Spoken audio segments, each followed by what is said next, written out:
think Peggy is here, so we do have a full. Yeah, Peggy's here with me. Okay, full commission. Good morning. Morning, everybody. Item 3, approval of minutes of the September 9th, 2020 regular meeting. Move approval. A motion, do I have a second? Second. Thank you, Gordy. Any other discussion? All in favor, say aye. Aye. Aye. Any opposed? Thank you.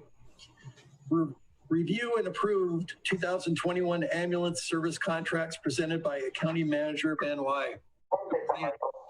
Good morning, guys. I know you guys have had Zoom meetings for quite a while. This is only my second one, so hopefully my laptop doesn't fall off my stacked pile of binders here. So I'm going to go ahead and share my screen and then kind of just walk through documents as we go along.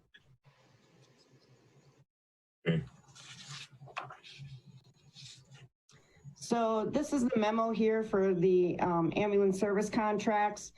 Hopefully you guys have seen it or have a copy in front of you. So it just kind of goes over the history of the ambulance contracts. So this year, due to COVID-19 and the hardships that has caused all municipalities, it's recommended that the contract amount should remain the same as last year. And included in this memo is how I would usually do it and how I did it, what the rate would increase if we went ahead and increased it. So it would have been a 6.4% increase this year. But like I said, we are recommending no increase. So that's just kind of the memo. And then there's the copy of the service contract that we send out to the municipalities. And here's like the 5-year average, what they've been charged for the last 5 years.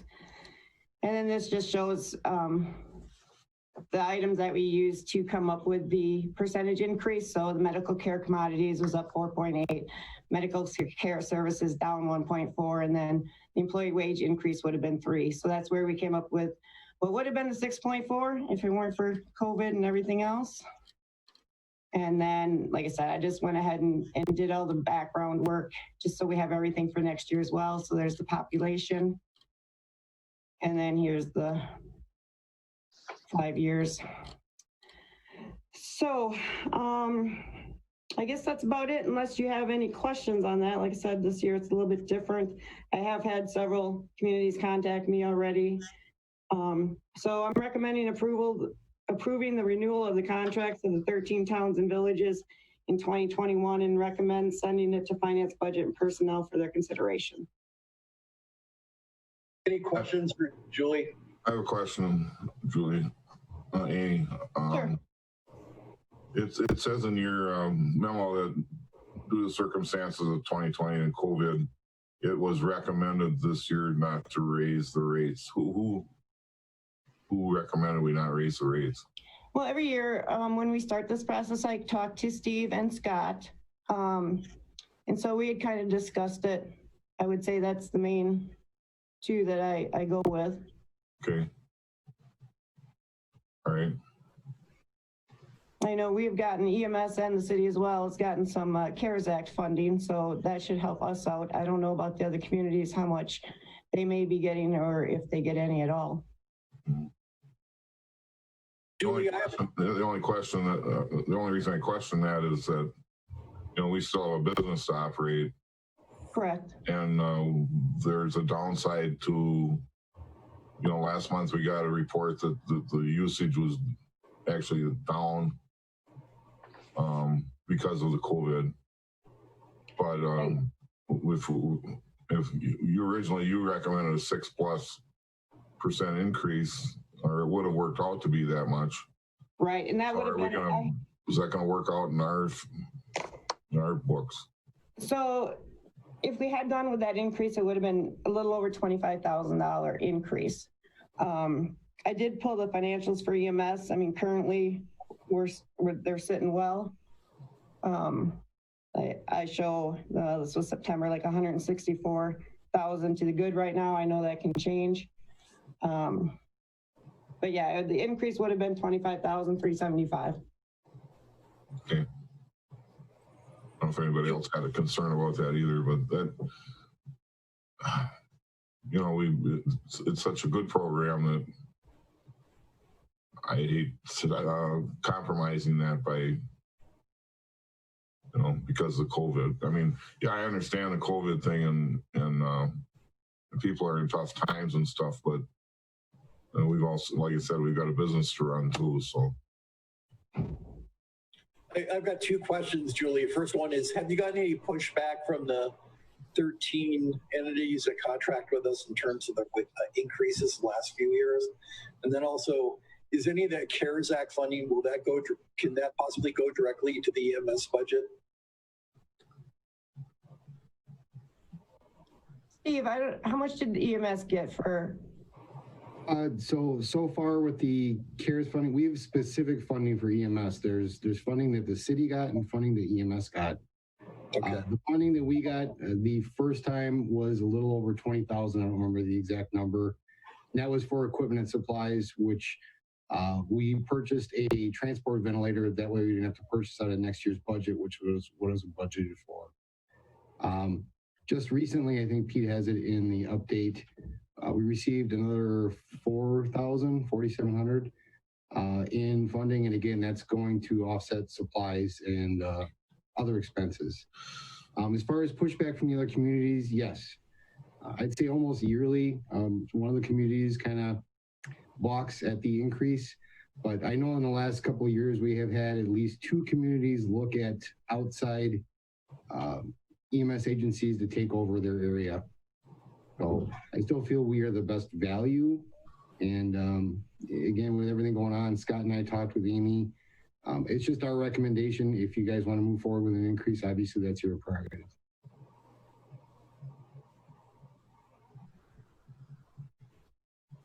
Any other questions? Funding, the money Steve's talking about, that's just for EMS. I mean, the city also got, I think, 150,000, but the money he's talking about is strictly EMS. Steve, I have a question on the CARES Act. Were you limited what that money could be used for? I know some of it, I'm sure, was used for PPE and other items.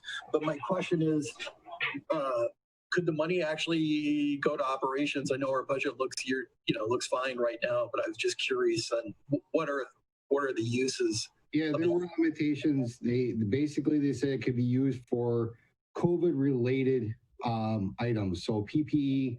Transport ventilator was one of the things very prominent on their list of items. It could not be used for, I guess my understanding is things like paying salaries, things like that. Okay, all right. Going to offset the COVID expenses.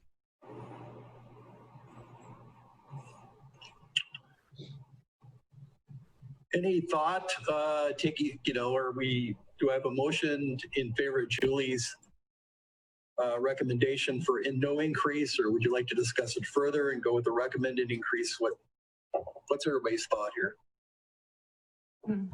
I'll make a motion based on the recommendation from the city finance account manager, Amy, that we proceed with a 0 increase this year. I just questioned it originally because I wanted to make sure that we were in a good position. So we have a motion. That's a motion. Yeah. I'll second the motion. You have a second motion. Great. Any other discussion? I just have one comment, Julie. The only thing I'm concerned about is if we don't, I'm in favor of the motion, by the way. If we don't increase this year, are we looking at double-digit increases the following years? Knowing what CPI does, medical cost of inflation, Yeah, if I scroll back up, I mean, the CPI is usually just 1 year over the other. That's kind of why I just went ahead and did it this year. And we have a cap. I think the floor is 3 and the cap is 9. That's what we determined. So it's not like we'll double up next year. We'll see what the care commodities percentage is from July 2021 over July 2020 and go from there. So like I said, I think there's a floor of 3 and a cap of 9. So it would be somewhere in that range again for next year. Okay, very good. Any other questions for Amy? Otherwise, I have a comment, Randy. Sure, Randy. I have a comment. When I was on the council, we heard that every year that there were some townships that complained and were threatening to leave. So maybe this is going to buy us some goodwill with some of these people, the fact that we aren't raising it at a critical time. So I'm for this too. Any other discussion? Otherwise, Peggy, I'd like a roll call vote, please.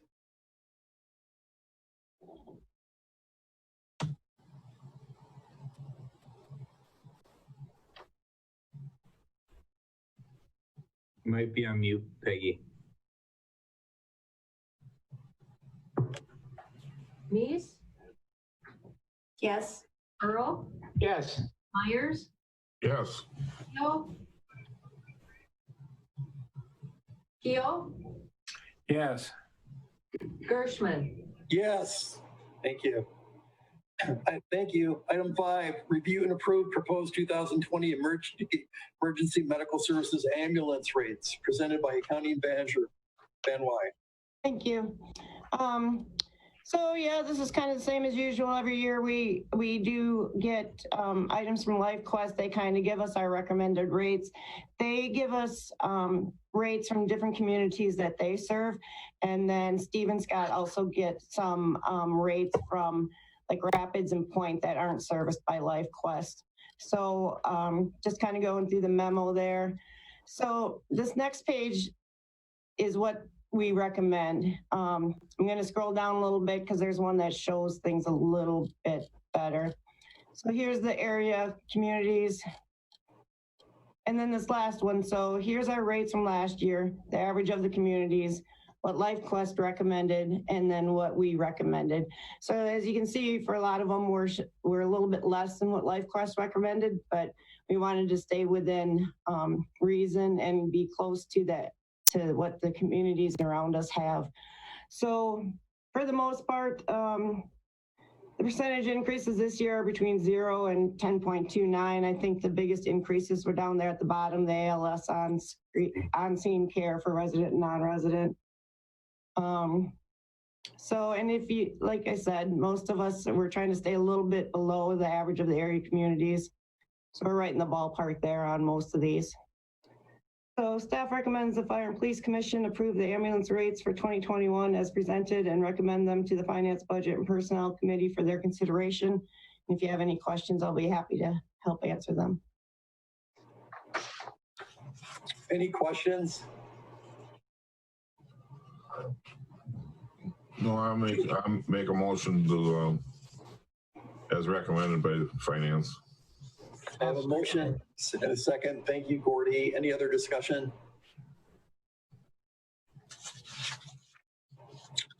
Peggy, let's do a roll call vote, please. Mies? Yes.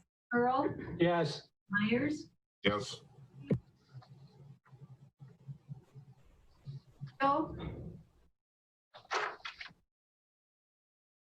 Keel?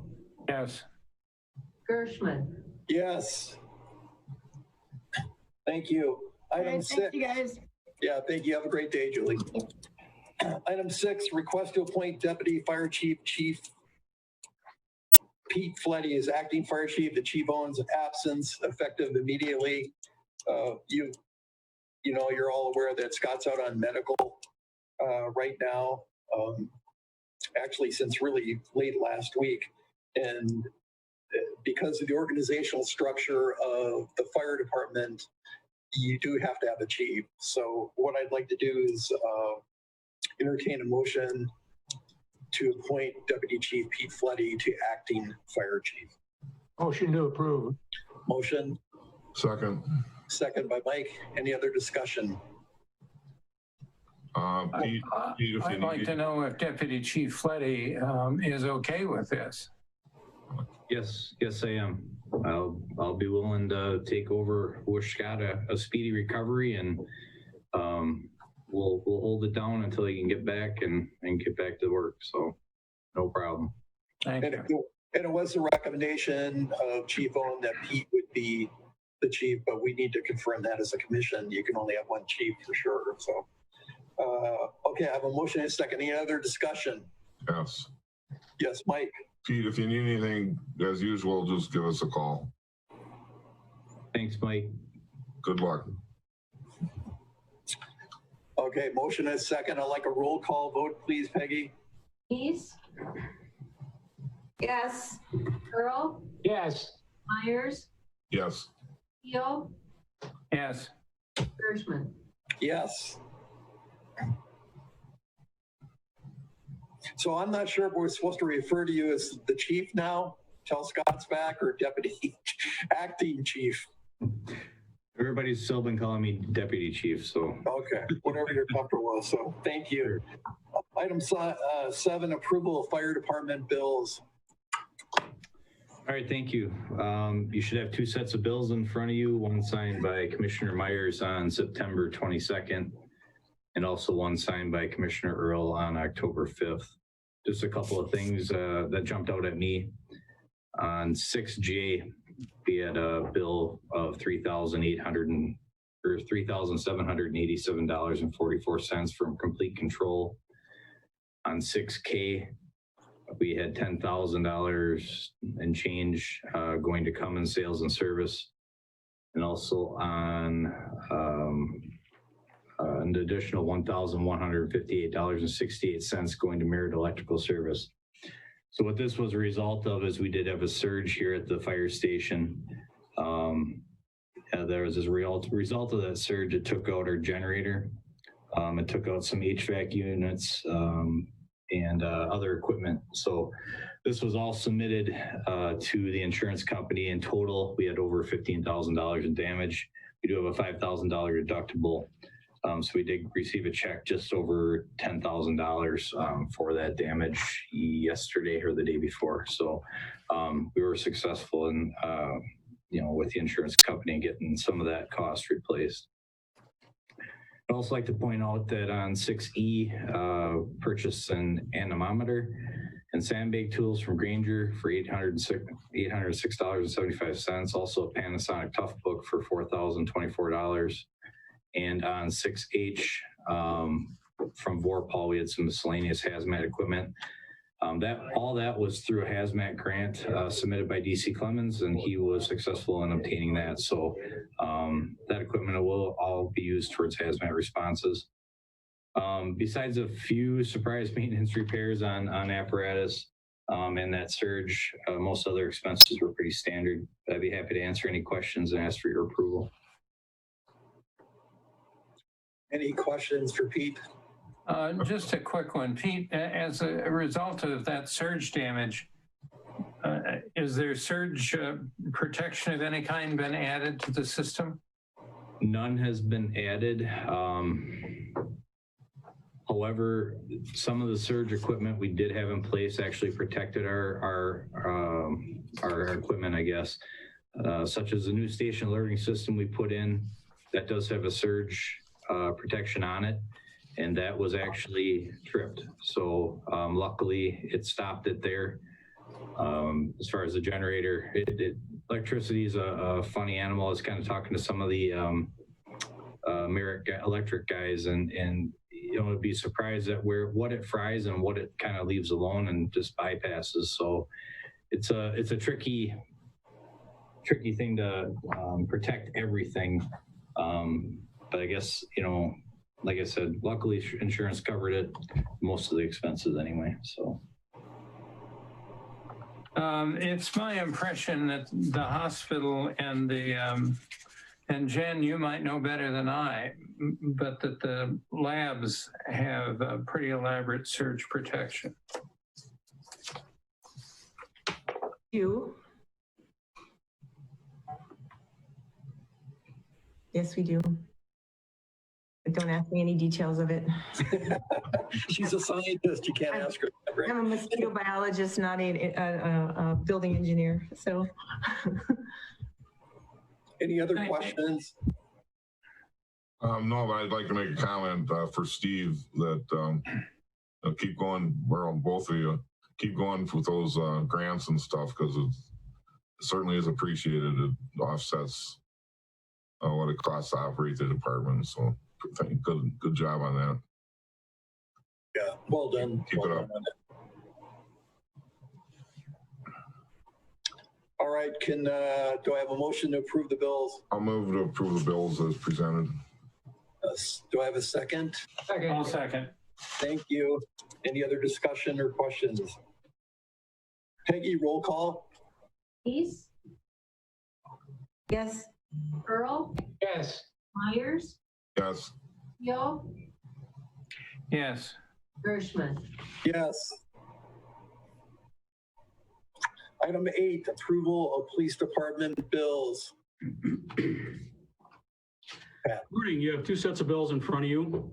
One was signed by Commissioner Myers on the 23rd of September and the other signed by Commissioner Gershman on the 7th of October.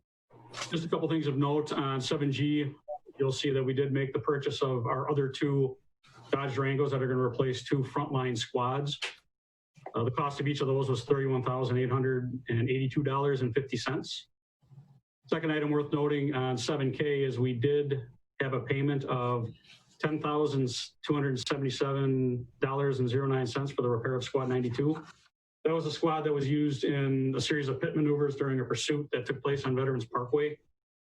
We did submit that to insurance, so we did receive one reimbursement in the amount of $7,094.97.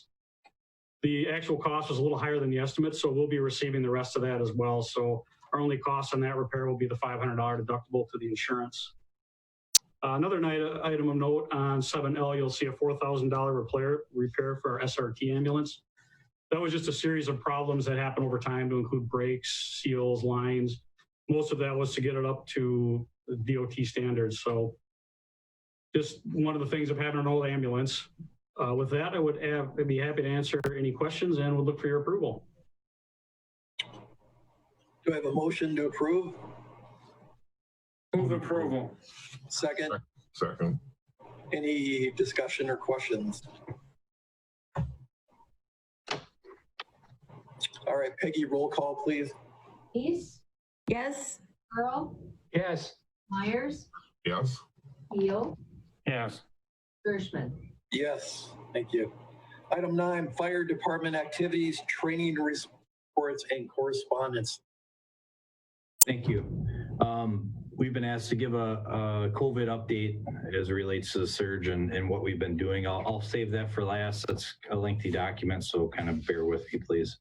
A couple other activities I'd like to make mention of.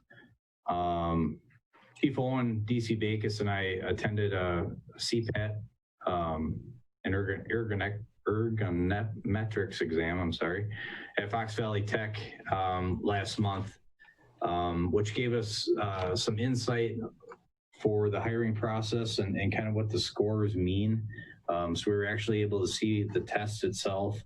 Generally, what we've been getting from the tech colleges when we hire somebody are a bunch of raw scores, percentages and whatnot. So it was good to see actually their testing process and what these scores meant and what they were being tested on. So that was a very valuable process to attend and monitor. So also I'd like to mention that S&S Sales and Bose & Company here in Marshfield helped us secure some caulk and caulking equipment for some much needed repairs on the exterior of the building. That was a value of in excess of $350 to complete this project. And then Jeff Moulter and I completed that in September as far as the caulking. So that was very much appreciated. And I'd just like to recognize S&S Sales and Bozen for that. Also, DC Bacus applied for and received just shy of $7,000 for the funding assistance program through the state of Wisconsin for EMS training and equipment. And again, this was more of a grant type process. So Steve did a good job and was successful in getting that done.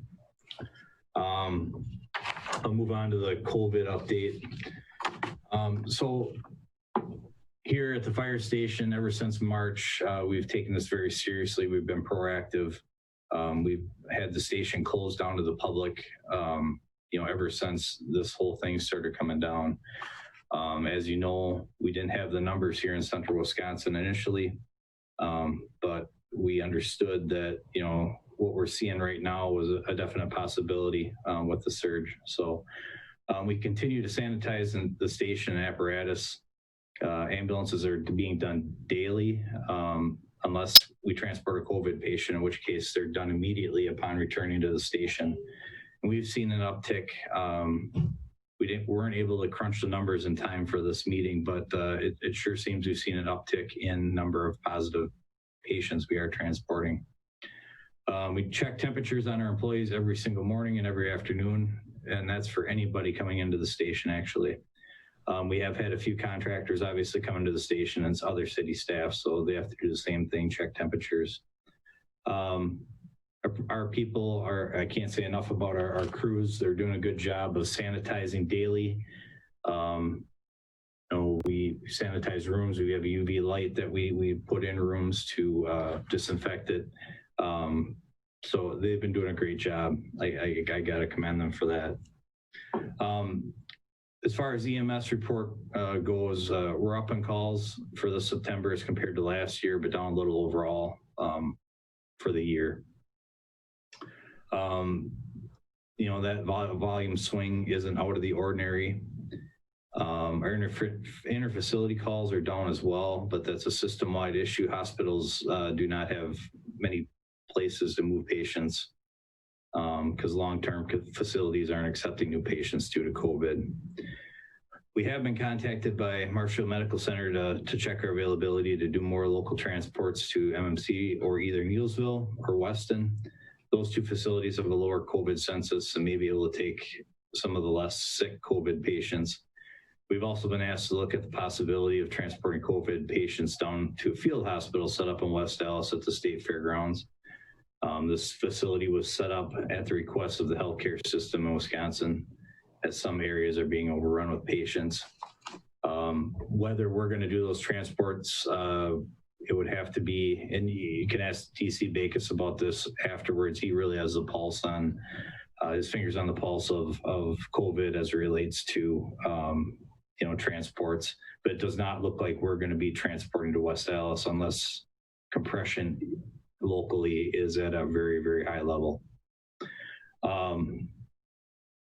When we started back in, all this back in March, we initially had some trouble getting PPE.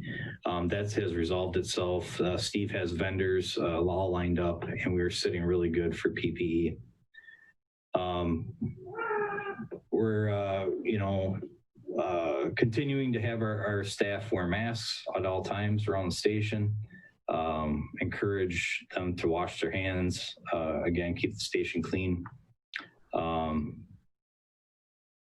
Let's see here. We have had a few members become ill station with COVID. Currently, we had one earlier in the year. We currently have another one, another person that on Monday came down and had COVID and ended up calling in. Subsequently, we ended up sending another firefighter home who was in contact with that firefighter over the weekend with a sore throat. He was tested yesterday.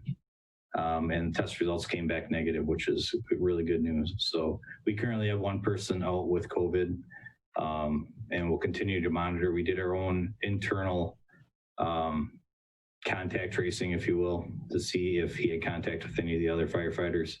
And we'll work with staff that did have contact with them and make sure they get their testing.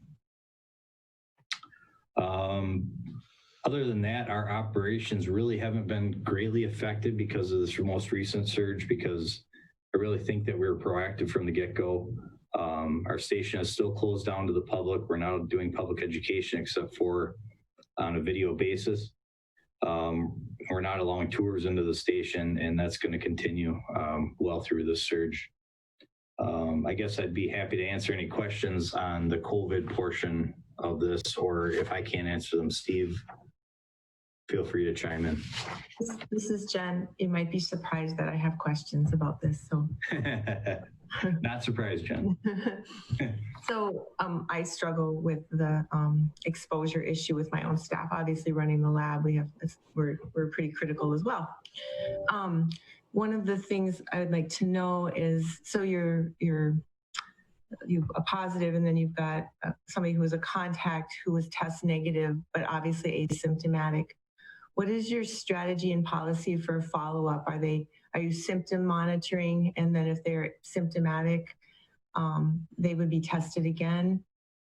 I know, like, I've had experiences where people have been test negative on day 3 after exposure, but by day 6 or 7, they're positive. So do you have in place a plan for, we at the health system, we classify people as critical, you know, impacted staffing and then no impact. And there's different algorithms based on sort of your critical role in the health system, how we follow and monitor employees. So can you comment on that? Sure, I think Steve muted himself here, but actually the person that did end up testing negative, we actually sent home because he had a sore throat. And he was in the station at that point. And like I said, he did test negative, but I'll let Steve follow through here with the rest of that. Yeah, I'm aware of the healthcare system and your levels. With our staffing and our profession, we're essentially all critical. Correct. I work with the health department. I talk with either Christy or Sue, seems like almost daily with issues. But as far as our staff goes, if we have somebody who's symptomatic, like the member the other night, he went home immediately upon knowing symptoms. We knew he had contact with the other member who tested positive. His test came back negative, so on the advice of the health department, he is actually coming back to work today. As far as monitoring symptoms, yes, our guys, I mean, it has been in their face since March. They know if they've got any of the symptoms, fever, cough, any of that stuff, that they are not to come to work. We've had several members over the last several months be very proactive and call in sick and just monitor to make sure that they actually didn't have symptoms of COVID or went and got tested on their own and came back negative. So yeah, we're very much tracking that. I think I answered all your questions. If not, yeah, sorry, I always ask complex compound questions. I'm sorry, but right. I guess my in that particular instance, in the health system algorithm, that person would automatically be retested at every 72-hour interval. I guess that's my question. Is that in place so that somebody who was asymptomatic early in their infection and people are asymptomatic, but carriers, right? So that's my question. Is there in place that plan for follow-up testing? Yeah, testing for us is actually a lot harder than it is for you. Trying to obtain testing for people who are asymptomatic has been a struggle. Even identifying us as first responders, I guess let's just say some people have not been willing to test our members. So, and is that through what's that? Is that through the regular calling to the nurse line? Correct. And even talking with Ahmed up at the hospital, they said it's been very difficult. And really, it seems that it ebbs and flows with the amount of testing kits that are available. There have been times where we've gotten easier to get tests done. And then currently testing now is gotten harder recently. Although I know from talking with the Wood County Health, coming up in the next couple of weeks, they did get a grant and they're going to be doing testing weekly. So that should be easier. Weekly, what does that mean? Wood County Health is going to be setting up a weekly testing site or multiple sites. Last time I talked with Christy yesterday, I believe they're going to be setting up a site in southern Wood County to do testing on one of the particular days. So this is like the National Guard events that had been... Yep, just like that. As far as clearing our guys for work, and you're probably aware, but for everybody else, there's two strategies that are out there from the CDC and Wood County Health. Once somebody has either symptoms or is sick, for our members that have tested positive, after 10 days from the initial onset of their symptoms, they're considered no longer contagious and can return to work as long as their symptoms have gotten better, they don't have a very severe cough, things like that. The other testing strategy that was out there with some facilities, and my experience seems like it's more healthcare systems, is where they test them to make sure that they're negative, and I believe it's multiple tests at the end of their sickness. The CDC does not recommend that in general because you can test positive even if you are no longer contagious, because there's still remnants of the virus. It's not considered a test to cure, no, because you can have residual virus that's not viable, but it's still detectable by the very sensitive methods, yes. Exactly. Okay. Well, I guess I was just, I feel like again, in the critical category of somebody who's been exposed but not test negative at day 3 or day 4 or day 5, I guess. That was one part I forgot to mention. Thank you. So again, going with recommendations from Wood County, we don't recommend any of our members getting tested till after day 5. Like you pointed out, your viral load early on, day 2, day 3, may not be high enough to actually trigger the test. So our members, again, as long as they're symptom-free, can continue working. At day 5, we get them tested and again, go from there. Yeah, I agree. Even day 5 is a little dicey from my experience. So thank you. That's very helpful, and I appreciate it. You guys are doing a great job.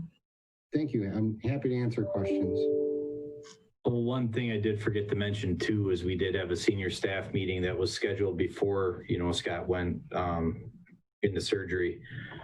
We did discuss at length yesterday. So our biggest fear is, having those multiple cases or an entire shift coming down with COVID, because we do work 24-hour shifts. We are in close quarters, of course, close contact with each other. So, that's our biggest fear. So we do have a plan moving forward. We discussed that at length on how we're going to handle that. We're going to try to handle it internally. We do have, some agreements in place with Rapids and Point, but we're not going to be reliant on that, as that's, more of a voluntary basis. But we do have a plan in place on how to handle this internally. So I can forward that out to you guys once we get it written up and documented, if you'd like. Yeah, I think we'd like to see that. And Steve, continue with your good updates, on COVID, and also how you're responding on the EMS side of it. Any other questions on the fire department activities report? Otherwise, I'll place on file. All right, we'll go ahead and place those on file. Item number 10, police department activities, training reports, and correspondence. Pat. Not too much of note here. We continue to move virtually towards pretty much all the meetings. A lot of trainings are coming out that are now virtual. We've had some really good detective training that has been offered in that manner. So we're actually able to do it from the police department here. We did have a number of officers go down to Wisconsin Rapids to learn, or at least attempt to learn, the records update for incident-based reporting, which will go mandatory on January 1st. So we do have a couple months to try to get that in place and work out the bugs. It really just involves collecting much more data than we've ever had to do. So trying to work through some of the times that's going to take and who's going to do that. As far as the COVID update, a lot of this is going to probably sound redundant from Steve, but we continue to disinfect. Our building services has done a great job. He does the building about twice a day. Direction is to the officers to disinfect their work areas and their squads before and after every shift. One of the nice things we did, and this was a great idea by Lieutenant Keffer, so I'll give him a shout out, is we opened all the internal doors several months ago. Anything that could be opened up, we propped open to stop the need for opening them and touching the doorknobs. We did put some motion lights in the bathrooms, which every little thing like that, it's one less thing you have to touch. We've had numerous employees get tested, and kind of along the questions that Jennifer had asked Steve, we're really following the guidance of the health department on this, and there's been some case-by-case basis that we've had to try to work through. We've had 2 positive cases in the department. One of them is already back to work. Fortunately, when we ran that scenario past the health department, he had worked fairly closely with his shift for the prior 12 hours. We were able to articulate and show that the shift had really not been more than 6 feet in proximity to each other for any real amount of time, and had worn their masks. So under their direction, and again, Steve was a great resource on this, unless other members of that shift displayed symptoms, we kept them working.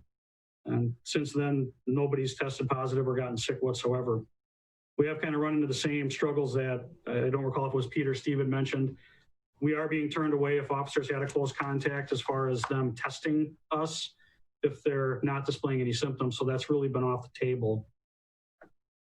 We also continue to require the employees to take their temperature upon arriving at work, wear masks, and practice social distancing where possible. We do have a relatively good supply of the N95 masks that are put in squads, and they're available. We also have face shields that have been given to the officers. What else? I'm just trying not to be too redundant here. We did learn from Finance Director Ron Alman that we can submit through the CARES Act overtime that we incur if officers are out on COVID-related quarantines. So we've begun tracking and doing that. I think it sent a prior email out that addressed the fact that we have limited travel to within 50 miles of the city. We're certainly opening to revisiting that, and we may cut that down at some point. The real benefit of that is we're not sending anybody to hotels, and we're keeping them closer to the city.